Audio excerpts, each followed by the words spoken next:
तो hello guys, आप सबका स्वागत है फैंटास्टिक स्टॉक मार्केट में। तो आज अपनी मार्केट थोड़ा गैप अप ओपन हुई थी। अब गैप अप ओपन होने के बाद मार्केट शुरुआत में थोड़ा साइडवेज हो गई थी।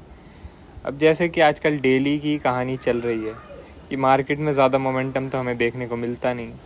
तो शुरुआत में गैप अप हुई मार्केट, उसके बाद फिर जो है टोटल साइडवेज हो गई लगभग 12 बजे तक। ठीक है, निफ्टी। अब मैंने आप लोगों को सुबह सुबह 2 चार्ट शेयर कर दिए थे कि भैया निफ्टी का फ्यूचर और बैंक निफ्टी का फ्यूचर दोनों रेजिस्टेंस पे थे। ठीक है, तो निफ्टी ने तो अपना रेजिस्टेंस क्लियर कर दिया।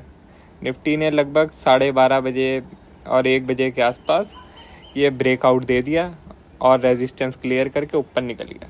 मगर जो बैंक निफ्टी था, बैंक निफ्टी नीचे आ गया। आप देखें तो बैंक निफ्टी नीचे आ गया और लगभग 200 डेज मूविंग एवरेज से 15 मिनट के टाइम फ्रेम से वहाँ से सपोर्ट लिया और फिर एंड में थोड़ी रिकवरी देखने को मिली हमें। तो बैंक निफ्टी आज कमज़ोर रहा और निफ्टी आज मजबूत रहा। ठीक है, मगर ये भाइयों कि जब दोनों इंडेक्स एक डायरेक्शन में चल रहे होते हैं तो मज़ा आता है ट्रेड करने में। जब दोनों इंडेक्स अलग अलग डायरेक्शन में चल रहे होते हैं तो मज़ा नहीं आता बिल्कुल भी ट्रेड करने में, क्योंकि ऐसा लगता है कभी भी भैया कोई भी इंडेक्स पलट जाएगा। अब जैसे निफ्टी ही आप देख लो तो निफ्टी ऐसा लग रहा था भाई कि ये अब वापस नीचे आ जाएगा क्योंकि बैंक निफ्टी कमज़ोर चल रहा है, और बैंक निफ्टी ऐसा लग रहा था कि भैया बैंक निफ्टी ऊपर उठ जाएगा क्योंकि निफ्टी जो है मजबूत चल रहा है। तो मन में थोड़ी शंका रहती है, तो मतलब मज़ा सा नहीं आता। इसलिए आपने देखा कि आज टेलीग्राम पे भी मैंने ज़्यादा अपडेट नहीं दिया आप लोगों को, क्योंकि कुछ मज़ा सा आ ही नहीं रहा था मुझे, तो मैं आप लोगों को भी क्या ही अपडेट देता। ठीक है, तो आगे बात करते हैं कि आगे क्या हो सकता है। कल जो है आरबीआई पॉलिसी है, वो काफ़ी इम्पोर्टेंट रहेगी अपनी मार्केट के लिए। तो अब मैं डेली टाइम फ्रेम खोल लेता हूँ। तो हम भाइयों देख रहे हैं बैंक निफ्टी में कि जहाँ ओपनिंग होती है उसी के आसपास क्लोजिंग हो जाती है।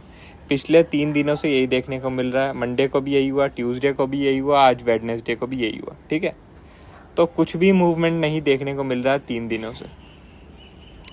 अब बैंक निफ्टी का सिंपल है भाइयों कि ये जो 44,500 एक रेजिस्टेंस लेवल है, 44,300 भी एक रेजिस्टेंस लेवल है। तो दोनों एक रेजिस्टेंस लेवल है। 300 पार होगा तो 500 की तरफ बैंक निफ्टी जा सकता है, और 500 के ऊपर ही कोई फ्रेश बाय बनेगा। उससे पहले थोड़ा स्कैल्पिंग टाइप का ही बाय बन सकता है। ठीक है, 300 से लेकर 500 के बीच में स्कैल्पिंग टाइप के माइंडसेट के साथ ही आपको ट्रेड करना है।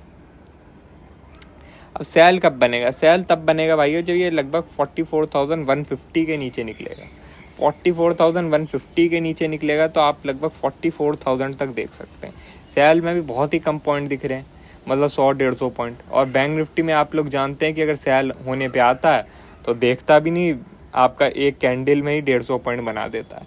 तो मतलब कैप्चर करना अभी की मार्केट में काफ़ी डिफ़िकल्ट हो रहा है, और जो है होल्ड करना पोजीशन तो और भी ज़्यादा डिफिकल्ट हो रहा है, क्योंकि मार्केट रिवर्स हो जाती है। नीचे आती है तो ऊपर चली जाती है, ऊपर जाती है तो नीचे आ जाती है।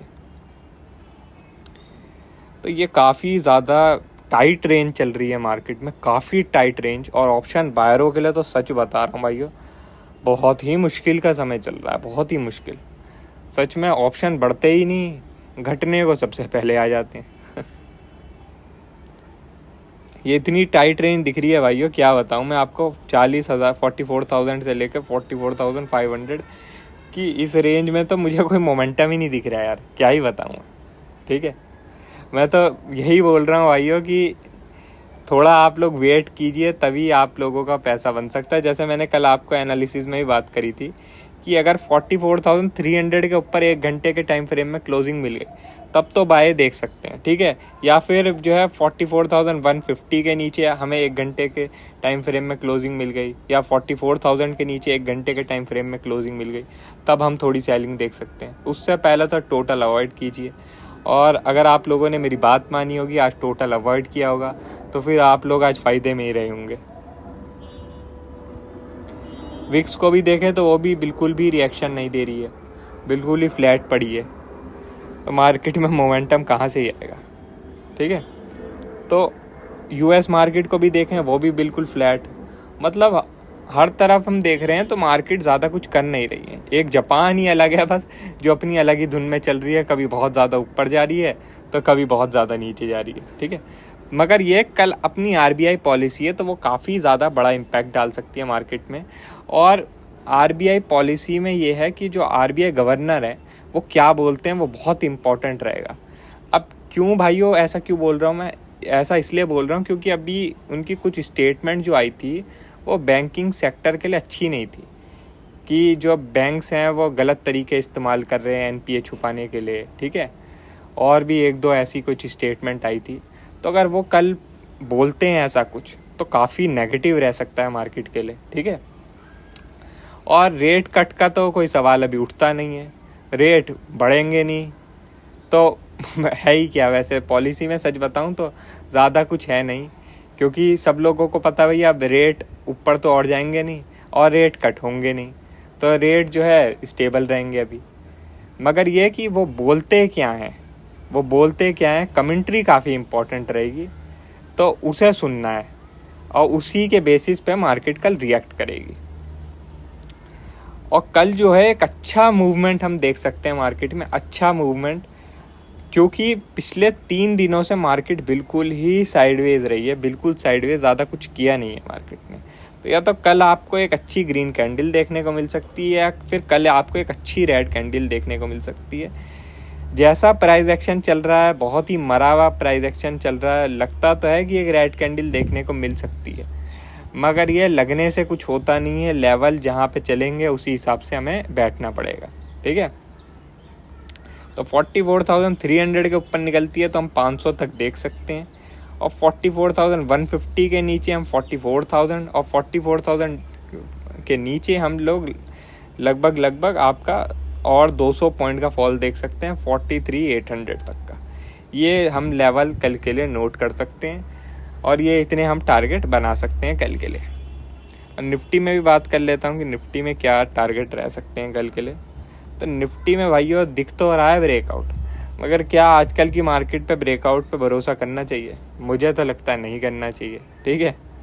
अब बाकी ये है कि कल मार्केट खुद ही बता देगी कि क्या हो सकता है, क्योंकि अभी की मार्केट में जैसा प्राइस एक्शन चल रहा है भाइयों, बिल्कुल भी दम लग ही नहीं रहा कि मतलब कोई जान है।